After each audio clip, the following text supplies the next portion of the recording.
Hello, Booktube, and Merry Christmas to you all. This is, in addition to being Christmas Day, this is the 12th and final day of Litmus, a literary event created by Adrian at Stripcover Lit that gives a whole bunch of prompts, gives a whole bunch of shape to a whole bunch of literary and bookish thoughts. It's a very, very fun thing to do. Tip of the hat to him for how much fun these last 12 days have been. And the final day of Litmus, the 12th day, today, looks to the future instead of the present or the past, and is a fusillade of goals, which I think is probably a healthy exercise to do from time to time. I don't usually do it in this much detail, but there's 15 different goals here, and I actually had to sit down and think about what they were, some of them, and I found that useful. I'm not big with the goal-oriented thinking, and I'm not big with the bullet journals or the annotated, daily schedules or anything like that. It's been my experience, and you're going to see this coming, but it's been my experience that a lot of the people who are big into those things use them as ways not to do things instead of ways to do things. I tend just to move on from one task to the next, but thinking larger, projecting into the future is not always bad. It can be helpful, and I did that for today because we've got a bunch of goals to do here. I've got them on the yoga book. The first batch is 5 reading goals for 2018, and those were fairly easy to come up with. The first one is to match or exceed my 2017 year-end totals, and I'm confident of doing that, barring catastrophe. I'm confident of doing that. I have buried, as at this point in 2017, I have buried 2016's reading goals and am just going to keep going for the next few days. So I'm confident that I can do that again in 2018, but we'll see. Goal number 2 for reading is to broaden the venues where I read book reviews.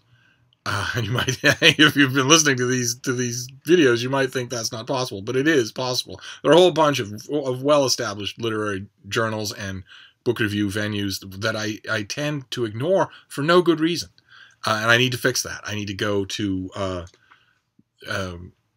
places like the Quarterly Review or Library Journal, the Midwest Review of Books, a whole bunch of other places, and just make sure that I bookmark them and that I check them regularly, and that they're in my RSS feed or whatever, to make sure that I don't miss anything. I'm going to try to broaden as much as I can. Goal number 3 for reading is to concentrate even more on new releases than I already do. Even as recently as 2015, 2012, my reading in any given year would have been a large chunk new releases, but also a large chunk just other stuff, older stuff, like that. Just finding books in used bookstores and devoting huge amounts of time to reading them. And over time, in the last few years, that has been shaping differently. And I'm not resisting that at all. That is just the way my reading is right now. In 2017, I read a large amount of new releases. The proportion of what I read was probably 75% new releases. And in 2018, I would like to bring that up considerably to 90%. New releases here meaning not just the latest, fiction and nonfiction, but also, it's not like Backlist won't figure on that because things are being reprinted all the time. The reprint culture, even in reprint shy America, is fairly healthy in a lot of places. In some genres, it's non-existent, and in others, it's much weaker than it could be. But in literature and even in history, it's robust. When I make, at the end of every year, on my intergalactically famous book blog, Steve Reads, when I make my year-end lists of the best and worst books of the previous year, I have a category for reprints, and I'm never hard-pressed to fill that. So there will be old stuff. But I want it to be old stuff in the context of a new edition, a new reprint, a new introduction, something like that. I want to shift my reading almost entirely to the world of new books. It's just where I happen to live at the moment, and there's nothing wrong with not doing that. Of course, I spent many years traveling in which I had only the same unchanging group of friends, of book friends. I never even thought about new releases then. So that's goal number 3. Goal number 4 for reading is to read more self-published stuff, whether it be the vast ocean of stuff on Amazon or anywhere else on the Barnes & Noble ecosystem or Smashwords or just everywhere. I will concentrate, I think, on Amazon because they're by far, I think, the biggest marketplace. But there's a lot of research that I want to do too, to find out who's doing what and how much of it, and where are the experienced hands and where are the newcomers. There's a whole world of self-published stuff out there, especially self-published fiction, although, tell you the truth, I don't even know what the world of self-published nonfiction is like. Are there people out there, for instance, on Amazon, publishing for $2 at a shot serious works of history that they're doing unaligned with any university or with any specialized degree? I'm going to find out. In 2018, I'm going to make deep inroads into the self-published world. So that's goal number 4. And goal number 5, my final goal for reading, is it gets it by on a technicality, which is to do more reading to people. Right now, I volunteer with a group of kids at a pediatric intensive care unit here in Boston, and we do a lot of stuff. We gossip and we tell horrible jokes, and we do crafty type things when we can come up with something that doesn't seem lame. But a lot of times they just want me to read to them. And I want to do that. I want to double the amount of time that I do that because I enjoy it and they enjoy it, and it counts as a reading goal.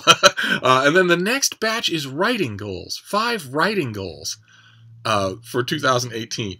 And number 1 that I came up with was I want to add, I think I've mentioned this on this channel before, I want to add a couple more published venues to my list. To the, not just bagged trophies on the wall. I want to add a couple more regular venues where I'm no longer considered, just Joe freelancer, where I've struck up a funny, joking relationship with the editor in question, and my work is welcome.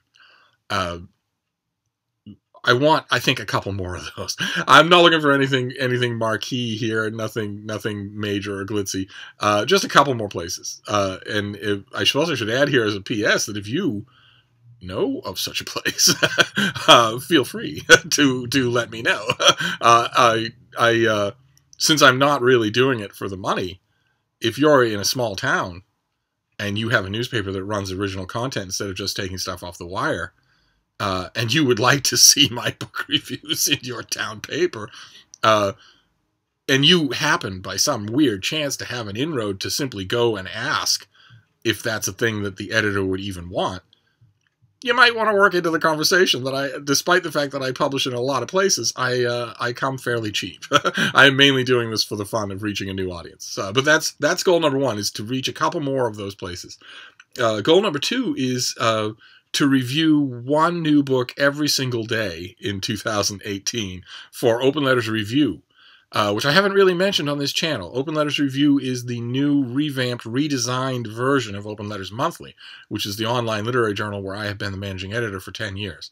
And a whole bunch of editors are moving over there, and we're gaining a whole bunch of new editors, and we're going to have a bunch of the same old freelancers, and we're going to have I hope a nice variety of new freelancers. But in addition to all that, in addition to all the content, I'll make a separate video about Open Letters Monthly and Open Letters Review, hopefully before the end of the year. But in addition to all that, in addition to anything else that we might have going on at Open Letters Review, I would like it to be known in the publishing world, in the reading world, whatever, that I will be doing 1 new review there every day. I haven't been a daily book critic in probably 35, 36 years. But I feel I got it in me. I'd like to give it a try. It creates a weirdly energized and unbelievable feeling when you do it. And I think, if I'm correct, there are no daily book critics currently working. You can correct me if you know one that I don't, but I think now the term has come to mean someone who works in 4, maybe 5 reviews a week, takes the weekend off, that sort of thing. And I mean a review every day. But we shall see. That would be a goal. I would love to do that. Goal number 3 is for writing is by far the most ambitious, and that's to write a genuine book. In 2018, I'm going to attempt to write a genuine book, a big work of nonfiction that I will research and then draft and then write and then pitch to agents and editors and publishers in an attempt to get it published, in an attempt to go through the whole process. And I'm going to make a video about that as well. I don't mean to be coy. I'll make a video about that as well. But the short form version is that it's going to be a biography of William Howard Taft, who was both President of the United States and then later Chief Justice of the Supreme Court. I have studied him forever. I have written about him forever. And I want to try and write a genuinely accessible, non-academic, popular history biography of him at around 900 pages in 2018. And then when I'm done, instead of doing what I do with all the other stuff that I write, which is just park it somewhere and be happy for the experience, instead I want to join everybody else in the trenches and try and interest a publisher in publishing it. And I will take Booktube and AuthorTube along for every step of that journey, no matter how abortive it might end up being. Goal number 4 for writing is to do a better job at NaNoWriMo. I made a video earlier this year about how I felt I succeeded in NaNoWriMo. I won, as the phrase goes. I got to my 40,000 words, or my 50,000 words. I got to my word count, but it didn't feel right. Even from the first day, it didn't feel right. The work itself, the thing that I wrote itself, involved William Howard Taft and ancient Greek mythology, and a mix of the two that was stylistically nothing I had ever tried before. I wasn't sure that I could do it, and there was a thrill involved in that every day.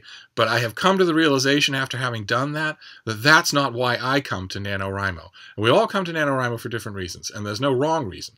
But I come to NaNoWriMo in order to have fun, purely to have fun. And that project that I picked, because of its ambition and complexity, was not entirely fun. When you're writing something for which failure would be genuinely disappointing, then it can't be fun. And as I'm sure that the writing purists among you are probably horrified by all this, but I view them as two different tiers of writing. And in the past, when I have most enjoyed NaNoWriMo, it has been because the thing that I was writing was pure fun. And then 2 years ago, I picked a more serious topic, something that I actually cared a little bit more about, and it was fun, but it was less fun. And then this year I picked something that I cared very much about, and it was even less fun. So goal number 4 for writing is to do NaNoWriMo right in 2018. I already know what I'm going to write. I'll spend all of 2018 in spare pockets and moments researching, so I can hit the ground running on day 1 next November. But I won't be making the same mistake. So I will be using NaNoWriMo as a sweet relief, just a place to play and have fun, where because the writing is fun and low pressure, I can spend more attention on the community aspect, which is the reason I do NaNoWriMo in the first place, and which I couldn't do this time around because I was so absorbed in the work.